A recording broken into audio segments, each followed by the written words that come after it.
Hello, welcome to Gaming Division. I'm Kamurai, and this is going to be Play Spot. I don't even have a fancy logo or anything yet, so we'll get there when we get there, but I wanted to start talking about things, because what I wanted is an avenue in which I can spout about games, and I do a weekly vlog on HTKB. If you can't tell on the screen, this is me, this is what I do. I'm a programmer, YouTuber, game designer type guy.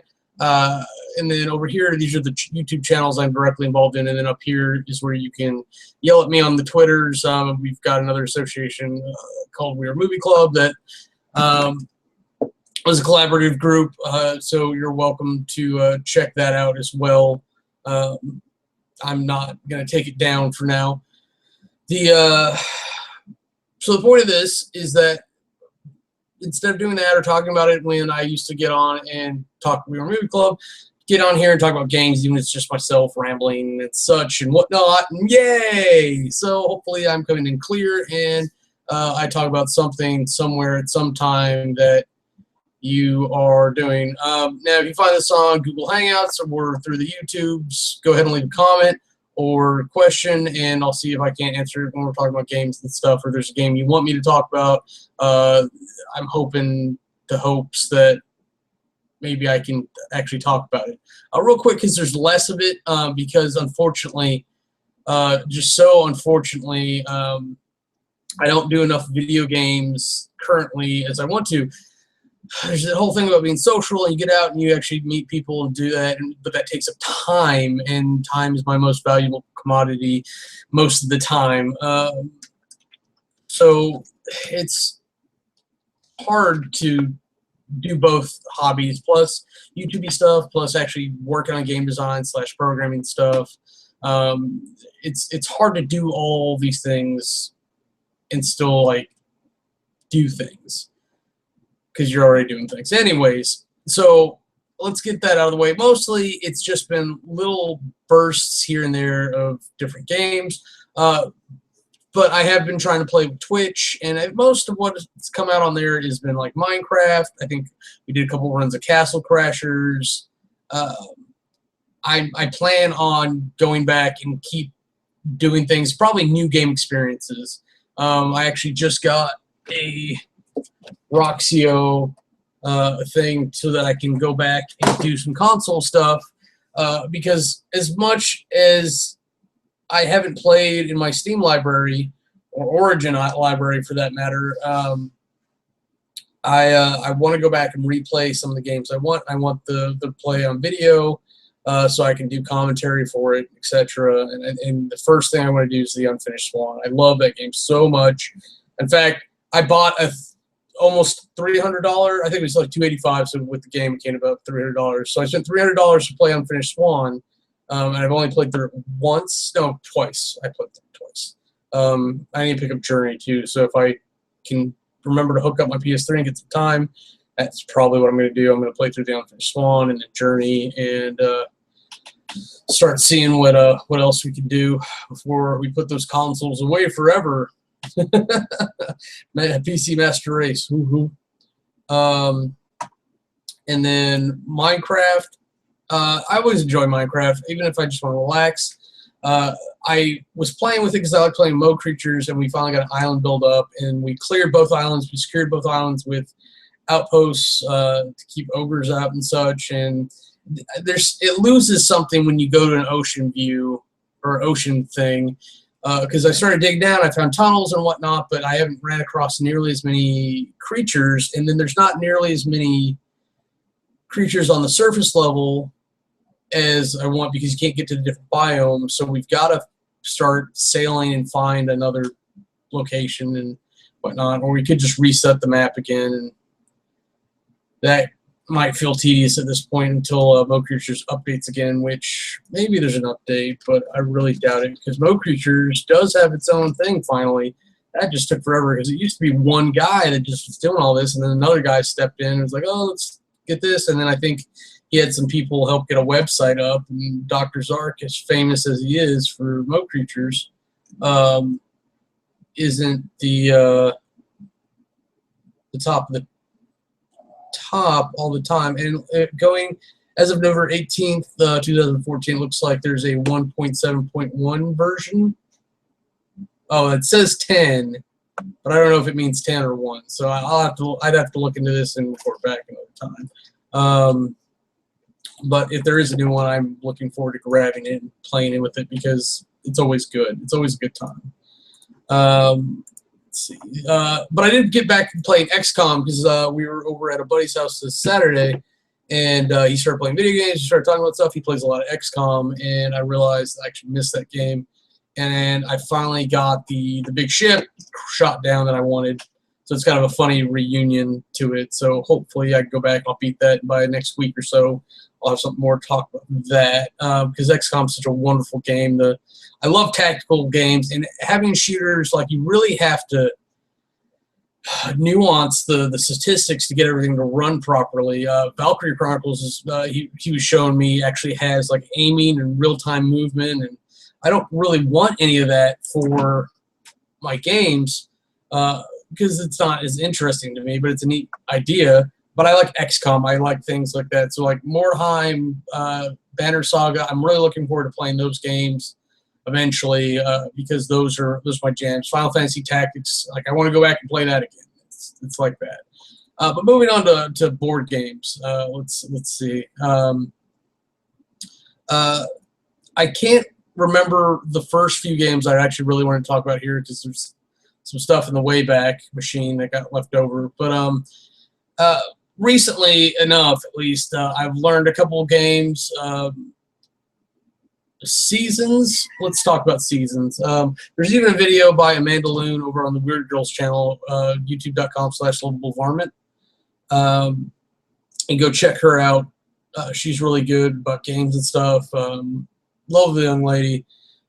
She breaks it down pretty well, and that video was, I think, a while back, actually. But she has another one for Biz, too, which I actually want to play. I tried to order the store I had, just having problems with the distributor.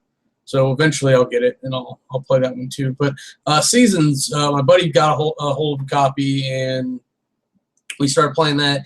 My first experience with it, I wanted to flip the table because we went on super crazy mode, and we did 4 people, and it just took forever to get around. And you pick the cards that you're going to draft at the very beginning of the game, and then you play through the entire game with those cards. So if you have the wrong cards, you end up waiting an entire game just to figure out that you lost from the beginning. Now, you have to be kind of inept to do that, but I was because it's my first time, so I just picked cards that were cheap. I'm like, oh, who cares? So none of my cards chained to other cards or let me get more cards or anything. So if you're unfamiliar with Seasons, the major mechanic is that you are rolling these dice sets. And the dice sets are not randomized, but the dice sets are different for each season. And each season generates different resources more prevalently. So just going through and doing that will earn you different things, and each card has different costs for different elements, and then the cards have different abilities, so you do different things, etc. So it's really an interesting game. I've played it again since that first horrible time, and I like it, but the super crazy mode has some weird cards in it that I'm not a big fan of, and that's where you get like some more offensive stuff, because it's not a game that feels good when you're picking at each other, but it's part of the game. You have fun, you move through it. Let's see. The same guy also taught me how to play Vikings. Vikings is a very interesting game. This is the same guy. He owns Tigris and Euphrates. He owns 5 Tribes, and 5 Tribes is such a good game. But back to Vikings. Vikings is all about. It would look like Meeple Management, but it's more about the buying, like trying to predict who's going to buy what ahead of you to show up. And that's pretty much what 5 Tribes is about, trying to think ahead of the other people and outplay them. Forward-thinking games is what I like to call those. And it's fairly interesting game. It's all about scoring points based on which tiles and meeples you buy and the combinations that show up. So it's always fresh, it's always new when you go into it, but your strategies can remain relatively similar from game to game. So that's definitely an interesting game that it came out like that. A big one we've been playing, and we've been playing this for a while, and I think some of us are starting to burn down on it, is Star Realms. Star Realms, if you go to starrealms.com, there's actually a app that crosses PC, iOS, Android, whatever you want to play on pretty much. And so it's free to play that way, and then you can pay $5 and get the pro version that has a better campaign in it, multiplayer online, things like that. Star Realms is such a fun game. If you've played Magic the Gathering or you like deck building games, this is the one that meets the middle, because it's the only deck building game I've ever played where each of you have the life total, and the goal of the game is to reduce the opponent or opponents to all life tokens. The reduce their life totals to 0. The other neat thing about this that I haven't seen a lot of games do is that it's modular by player. So you can buy $15, a 1 to 2 pack of physical cards, and that'll play you for the rest of your life, 1 to 2 players. Have fun, have fun, have fun. It'll take quite a while for you to get tired of the game. Where we've seen it get more interesting is in multiplayer games. I actually bought 3 of them because we have a decent-sized gaming group. I like to play larger games, even if not everyone else does.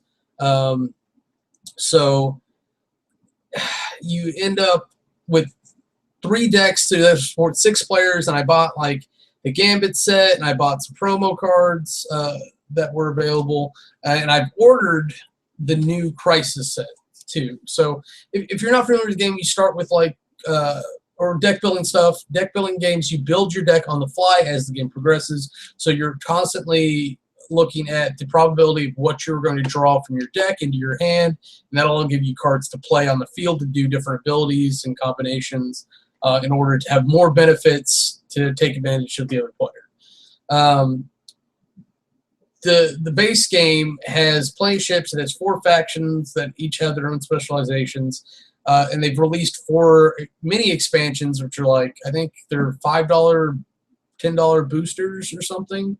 And so there's 4 different ones of those, each with their own theme. Like one of them is characters, one of them is like large ships, another one's like big bases that help protect you, and I can't remember, and the other one's events. And then so I bought enough to support the 3 decks I have. So when those come in, it'll be a good time for sure.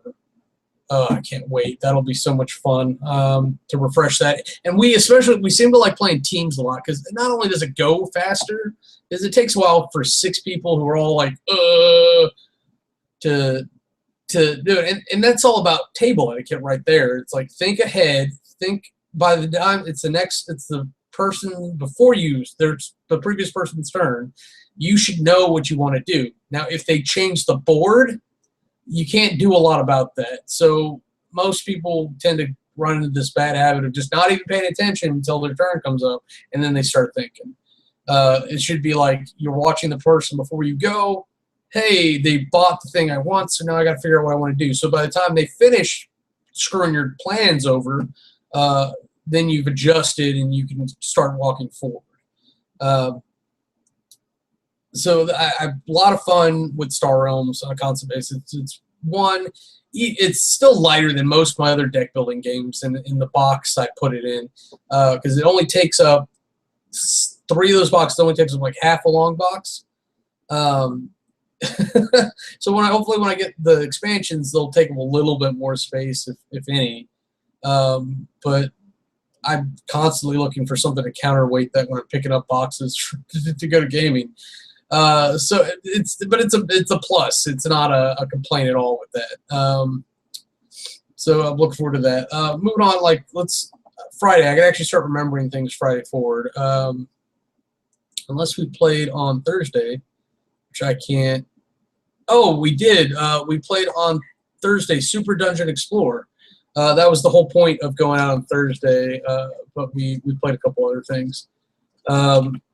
Super Dungeon Explorer, I think, is by far my favorite board game right now. Soda Pop Miniatures has another game called Relic Knights as well, which looks interesting, but it's not what I want. But Super Dungeon Explorer is basically D&D without all the exploration, the character froofiness, and weird item management. Like, this is, you're going to a dungeon, you have potion slots, you have equipment slots for armor, which are empty when you start. You start with a potion, and then you run in, you kill monsters, you kill the spawn points, you defeat the boss, and game over. So you can play it relatively quickly, depending upon how much the heroes strategize. I'm usually the bad guys. I'm usually the console is what they call it, the head villain who plays all the monsters. And the game is designed for the monsters to win if the heroes are not aggressive enough. So we've had a couple wins. We had one win that was by the hair of their teeth, and I played a little aggressively with the boss to try to do some big damage, and my rolls failed, and theirs did not. So they definitely won, and I should have played a little bit smarter that one. The other one, I played some little weak turtle guys because they're sucky turtles, and they played 2 healers, and they took about 20 minutes before they started moving even one model, and that just took forever. So I guess you could just wear out your guy you're playing too. But we played that one. That was probably like a 6-hour game or something. The game should really never take longer than 3, even on that level. But that was a 5-person game, I think. Wasn't it? No, that was a 4-person game, I think. This is Jesse, Ben, Daniel, Ken. Yeah, but they took 2 healers. So, and then they got a res thing. It was just like everything went badly for me. And it was great. I love losing. Any game you lose at and have fun is a good game. And I love playing or losing at Super Dungeon Explorer. And the expansion is coming out. It's supposed to be out by December. I think they were planned on it being out for the holidays. But they had some delays in manufacturing, getting the prints ready. But they finally had the prints ready. Their goal is that they're beating Chinese New Year, because the Chinese, if you don't know, take like 3 weeks off sometime towards the end of December into January. And, yeah, it kind of stops things when they run everything. It's a little crazy. But so Soda Pop Miniatures will have that coming out. I'm really looking forward to bringing exciting new heroes. They're redoing all the cards. I think they're finally putting out like a mini expansion for some of the stuff that's in Von Drack. They're reprinting Von Drack, I'm pretty sure, because Von Drack was printed with misprints. So they're finally putting out fixed editions, because that's been out of print forever, so they've got to be bringing it back. What was it? There's all these like stretch goals and stuff, and I missed the Kickstarter because it was back in April before I was thinking about it again. And I was moving at the time, and I would have missed it anyways, just because I was too busy. But I really wish I had been part of that, because I got on the Tano Curry's Kickstarter, and I'm telling you that's amazing. I got everything up to date except for the Anna Corey card, and like that was like it was like 30 people, and it was like $300 from a jump from $75 to $300, and given everything else that was there, it was essentially a $200 jump just to get the one card. So good for those people, and good for anyone who wins them in a tournament play. But I'm gonna have to peek online at some point and just see if I can snag one at some point. Because like that and like the Younglings from Cryptozoic's Penny Arcade deck building game, those are going to be like my not golden compasses, but holy grails in gaming, because I like to consider myself a board game completionist and have all of the game, because it bothers me if like, well, I'm missing part of the game, and it's not that I'm missing part of it, I don't have this extra piece, but to me the game's designed to hold everything, so I want to play with everything all the time, always. So I'm a crazy person like that. But on Friday, we actually set it up. We had a friend of ours in the gaming group who's moving away for a while to go for a job opportunity in education, etc., and better himself. So we played Game of Thrones because he wanted to play Game of Thrones, and that takes a while. That was legitimately a 6-hour game. We played to completion. We started by 7, so let's say 5.5 hours. We did not start right away at 6 like I wanted to, even though I got there early enough to start setting up the board. And our last player did show up right at 6. We just needed to get through some things, do some explanations, put some rule calls. Because that, like some of my games, as much as I hate this, saying this out loud, I've owned some games for a while, and I've never played them 100% correctly because, like, even 3 or 4 people will look at the rule book and the rules, and then either we'll come up with different interpretations or we'll just all miss the same thing, little nuances, which is why it's so important for games to be written, game books to be written well. And I'm going to go back and I'm going to go through and I'm going to reorganize a couple of rule books just because I hate how they're laid out. It's not even that the information is wrong, but some of the wording is weird, so I may add sections of clarification and such in there as well. But I want that to try to be a thing, and hopefully if I can make the time to do that, it comes out well and I can keep doing it. But I think that we even like stayed a little bit late after we did Game of Thrones, and we ran some Among the Stars. And Among the Stars, I only have the base set, which supports 4 players, but it's a drafting game. And the reason I found this is that I'm watching Dice Tower, one of their podcasts, where they're talking about games that murder games. And the game that they were talking about was Seven Wonders. And Seven Wonders is a big game in our gaming group. So Among the Stars was the game that killed it. And I actually agree that I like Among the Stars better. I don't think it killed it. I think they are different games. They have different mechanics for sure. But the games, murder games, I don't know. I don't think it murdered it.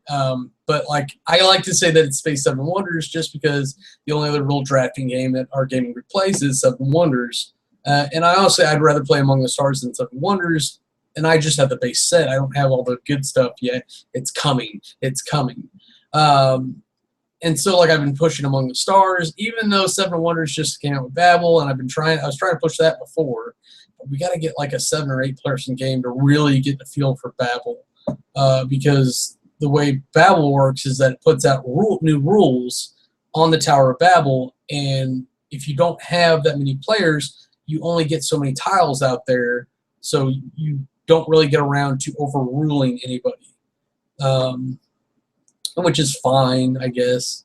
And the Great Project is actually a really good mechanic. I really like that. I think I like that better than Babel itself. But I'll talk more about Among the Stars. That's coming. That's coming. Long live Chef Tuss. But Among the Stars is basically the theme is that you're building a civilization in space, an alliance amongst all these alien races, and so you each have to build a space station and whatever. Okay, so then Saturday we spent like, oh my god, not quite 12 hours. I think we spent 8 hours playing Civilization, and we stopped. We didn't even finish. That game takes forever. It's such an event. It's a really interesting game. You play on like Europe, map of Europe with different regions and such, and the way it works out there is like you're each this ancient empire that's moving up through the ages to become modern day things. Like I think Ilaria was Germany, which starts like right above Italy, and Italy starts in like Spain. I don't know. There's some weirdness there.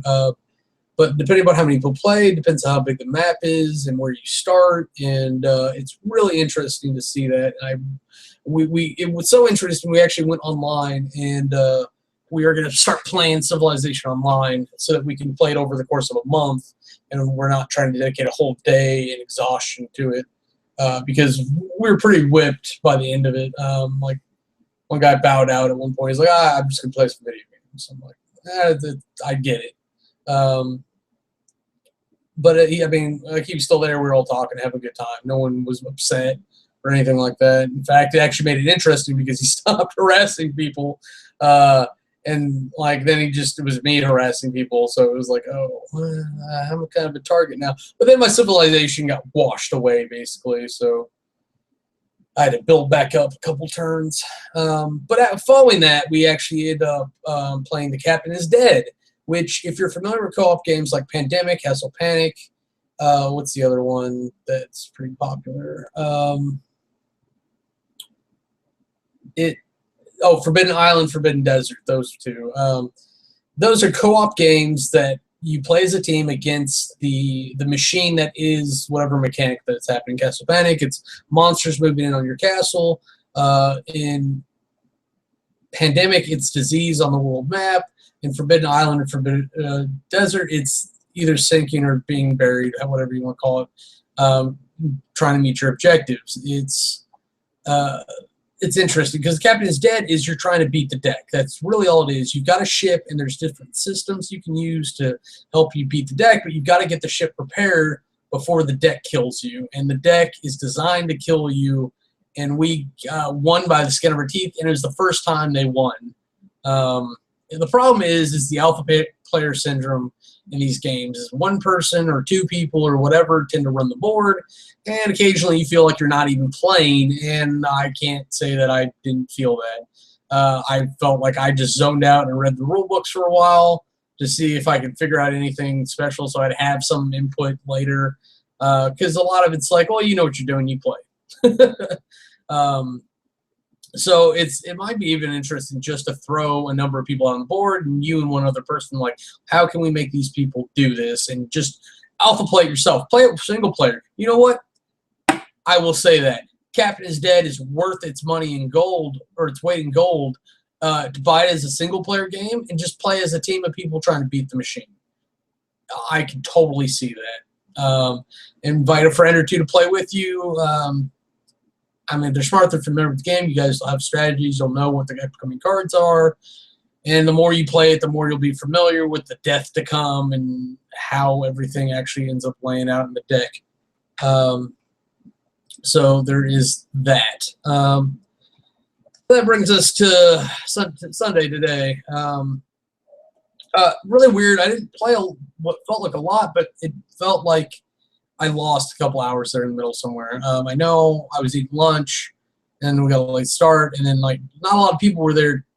I think it's holidays is what it is to start with, but there's enough of us there to play a couple games, and so we started out with Small World. I started out with the Realms.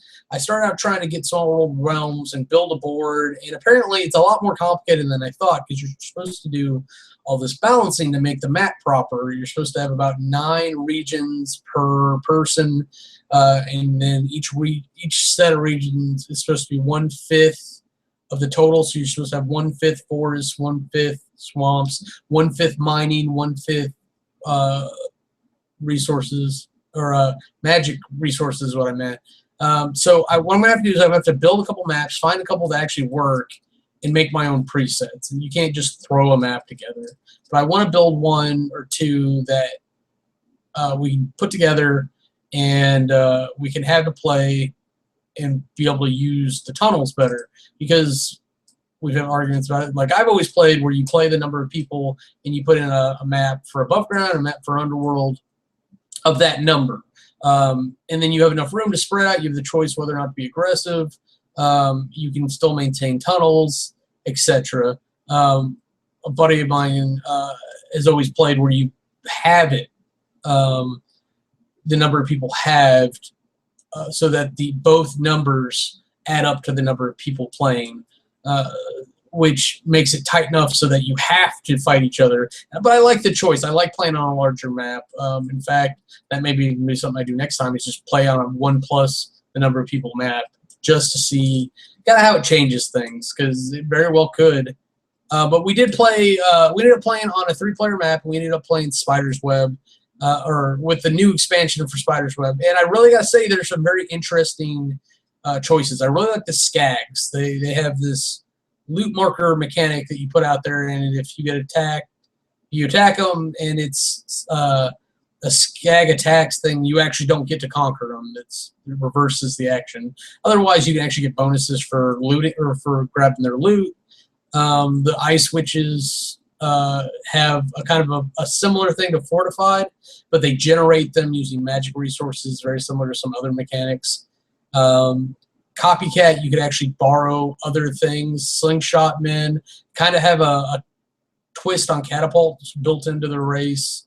Lava was kind of interesting. We saw it on Gypsies, which is the best, but she'd take a mountain, lava an opponent's area adjacent to it, chase them all out of there, and then clear it out. And then like the following turn, she would have places to move her guys to, which was pretty interesting.